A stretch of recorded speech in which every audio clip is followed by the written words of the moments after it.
Eu sou a Sara de Melo Rocha e está com o Hoje. O seu dia começa aqui.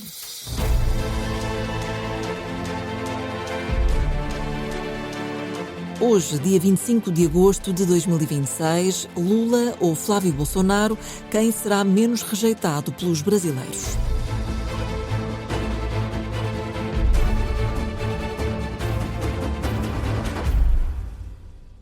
Essa canção é pro meu presidente Lula.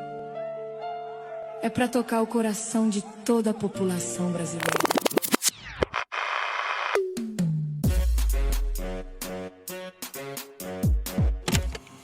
Voltou das cinzas, voltou da prisão, com a mesma força, a mesma paixão.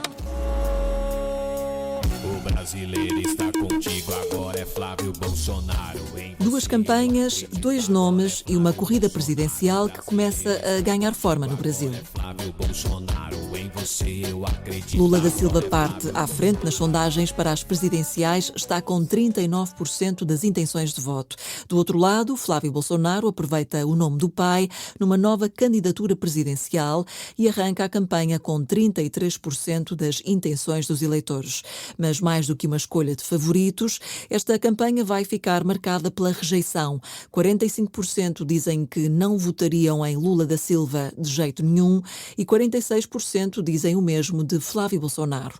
Mas muito pode ainda acontecer, até porque faltam muitas semanas até os brasileiros irem às urnas escolher o novo presidente a 4 de outubro. Para já percebemos o que está a acontecer nestes primeiros dias de campanha, quem está realmente a conseguir mobilizar os eleitores e quais são os temas que podem decidir uma eleição entre Lula e o bolsonarismo. É isso mesmo que vamos perceber com o jornalista Igor Gilov, repórter do jornal Folha de São Paulo. Olá Igor, bem-vindo hoje. Olá, tudo bem? Muito prazer estar aqui com você, com sua audiência. Vamos lá então olhar para estes primeiros dias de campanha oficial. Como é que está a arrancar esta eleição no Brasil? Há entusiasmo? Há mobilização? A campanha começou oficialmente na semana passada, né, no dia 16, no domingo retrasado. Mas é uma formalidade, porque na verdade os candidatos principais já estavam em campanha, já estão colocados como candidatos desde a virada do ano, desde que o ex-presidente Jair Bolsonaro, que está preso em casa, foi condenado por tentativa de golpe de Estado, né? Ele indicou o filho mais velho dele, o senador Flávio Bolsonaro, que é do mesmo partido, o PL, o Partido Liberal, que de liberal não tem nada, mas é o nome, lá do Rio de Janeiro. Ele rapidamente condensou as intenções de voto do campo que não deseja o Lula. Não são necessariamente pessoas ligadas ao que se convencionou chamar no Brasil de bolsonarismo, né?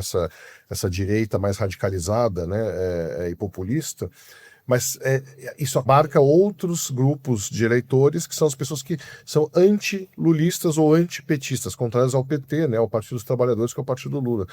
Então você tem, na verdade, uma campanha que ela está acontecendo desde o começo do ano e polarizada, dividida entre Lula e Flávio Bolsonaro. Qual que é a questão? Onde você identifica isso de uma forma mais clara? Quando você examina a rejeição de ambos os candidatos.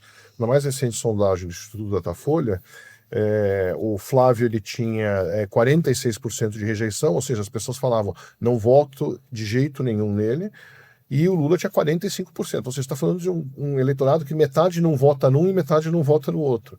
E quando você vê a motivação do voto, é muito interessante que você examina do Bolsonaro, do Flávio Bolsonaro, é menos pelo candidato e mais pelo não quero votar no Lula.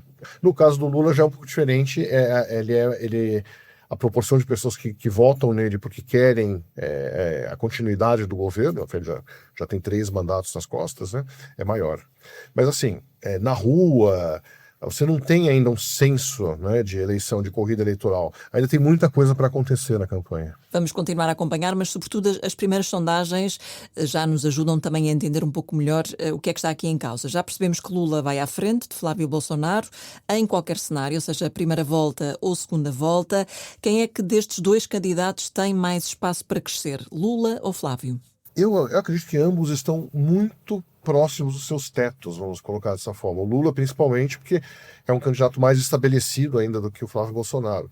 Mas eu não vejo, até pela altíssima rejeição de ambos, espaço para uma grande movimentação. A gente costuma dizer aqui, ao fazer análise política do cenário, que o Brasil está enfrentando uma eleição de rejeições, não uma eleição de propostas ou de ideias. Então, vai ganhar quem for menos rejeitado ao final. E nisso, o Lula ele tem uma vantagem. Ele já tem a vantagem percentual agora. Na primeira volta, nessa sondagem mais recente, que foi divulgada na sexta-feira, ele tinha 39% contra 33% do Flávio Bolsonaro na primeira volta. Na segunda volta, caía para 47 a 43. Com a margem de erro, que é de 2 pontos para mais ou para menos, eles estão quase empatados na segunda volta. Não chega a empatar, a vantagem ainda é do Lula, que são 4 pontos. Mas no limite, se o Flávio tiver 2 pontos a mais e o Lula tiver 2 pontos a menos, que é um cenário improvável, mas se isso acontecer, eles estariam praticamente empatados. Que é exatamente o que aconteceu em 2022 na eleição do Jair Bolsonaro contra o Lula. Só que o Jair Bolsonaro era o presidente, né, naquele momento.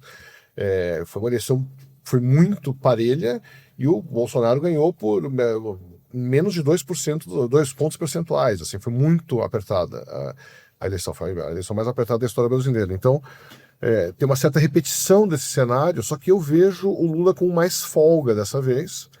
Quando eu falo mais folga, não é uma folga grande, é uma folga bem relativa.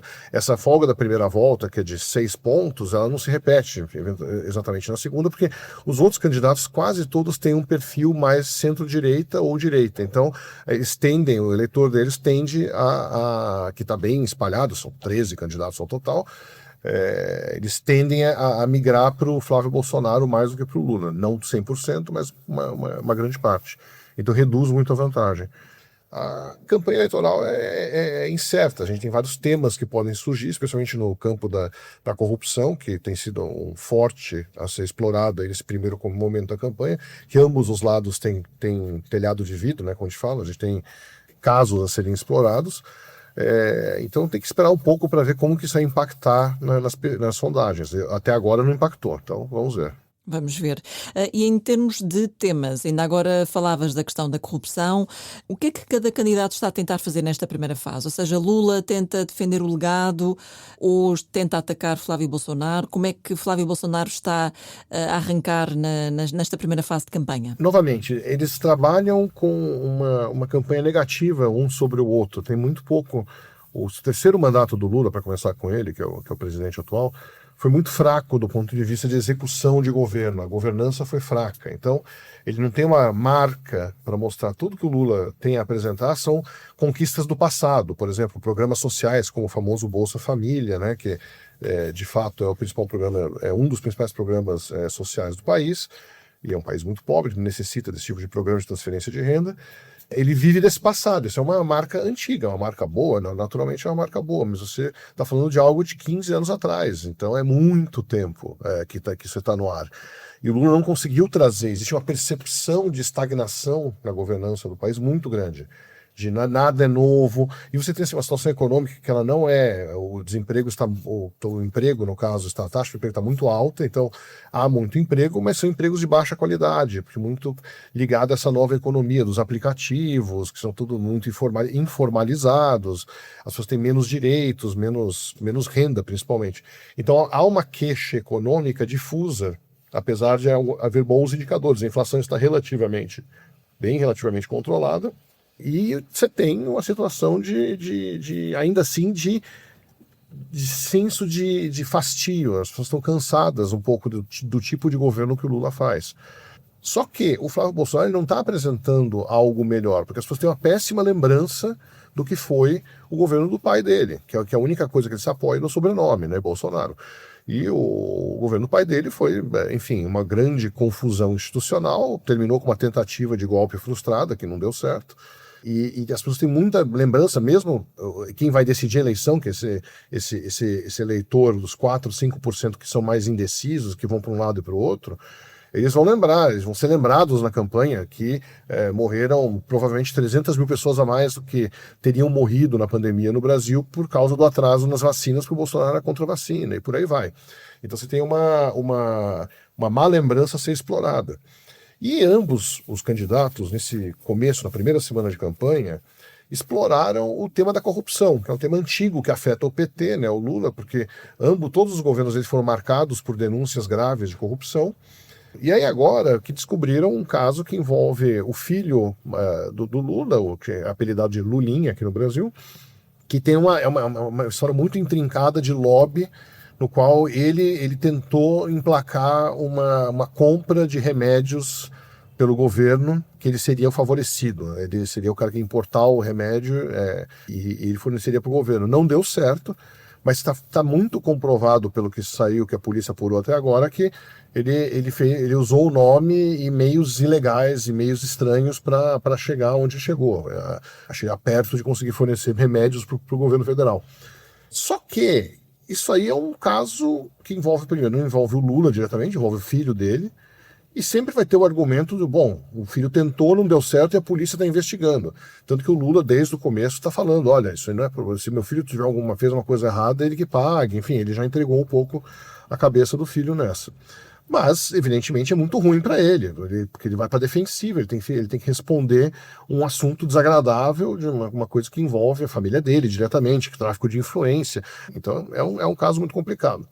Só que para o Flávio Bolsonaro explorar isso, ele tem que primeiro se explicar do seu caso de corrupção, que é o envolvimento com o ex-banqueiro Daniel Vorcaro. Como talvez vocês devam lembrar, o Brasil tem um grande escândalo financeiro em curso, que está sendo investigado, que era um banco chamado Banco Master, que comprava carteiras de crédito podres, como se diz, sem lastro, e vendia no mercado para outros bancos. E o esquema deu errado. Ele foi preso, o banco foi liquidado pelo Banco Central, só que aí começou a aparecer todas as redes de amigos e influências políticas desse Daniel Vorcaro. E elas vão da esquerda à direita, livremente, ele é muito democrático. Então, ele tem tanto um senador do Partido dos Trabalhadores do Lula, muito próximo do Lula, que é da Bahia, chamado Jacques Wagner, como o próprio Flávio Bolsonaro, que foi pego num áudio que foi divulgado, pedindo dinheiro, cobrando esse banqueiro, porque na versão do Flávio Bolsonaro, o banqueiro tinha se comprometido a dar dinheiro, no caso 61 milhões foram aplicados num filme que foi feito chamado Dark Horse, o Azarão, né, em inglês, que foi feito, que é uma hagiografia, né, uma história santificando a vida do Jair Bolsonaro. Mas isso dificultou muito a vida do Flávio politicamente, tanto que ele não conseguiu nenhum aliado dessa campanha. Ele está concorrendo sozinho, o partido dele sozinho, sem nenhum partido apoiando. Então, ambos têm problemas, ambos têm o que se diz telhado de vidro.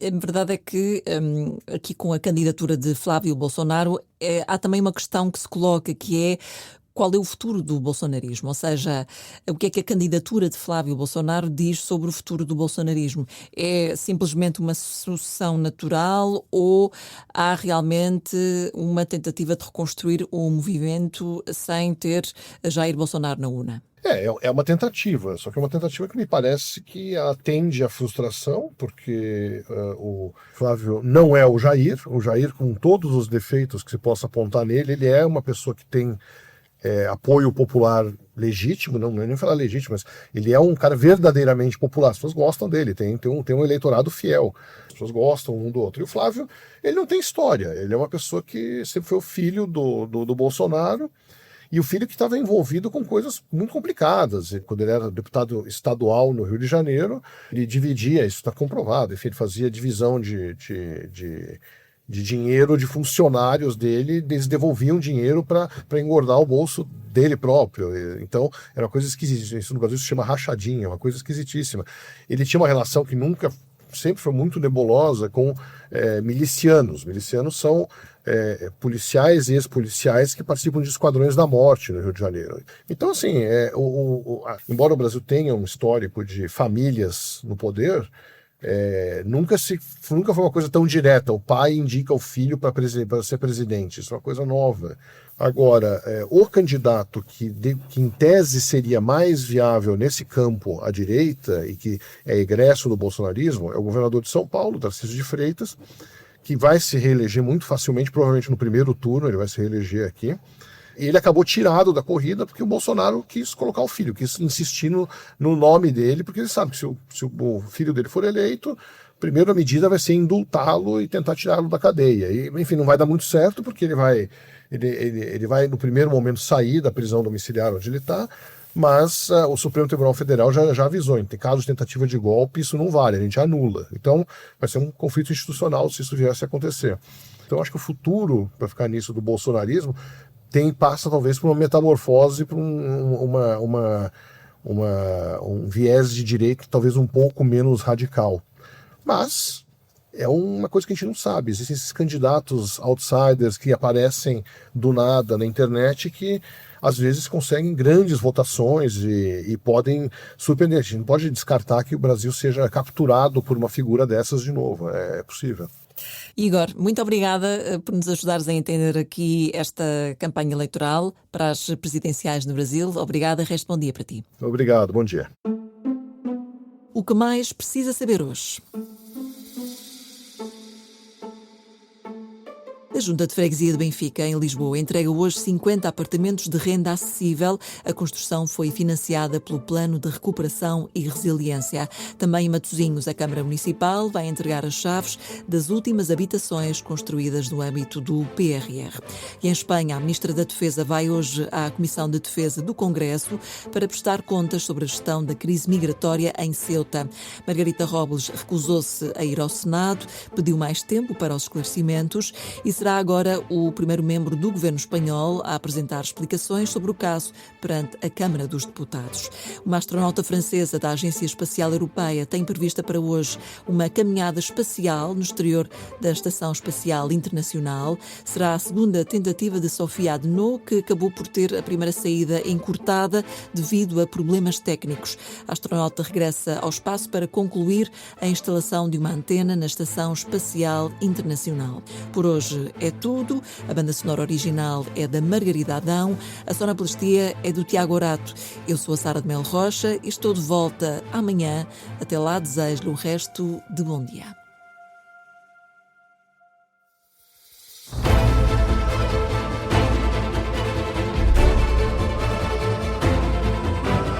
Hoje, o seu dia começa aqui.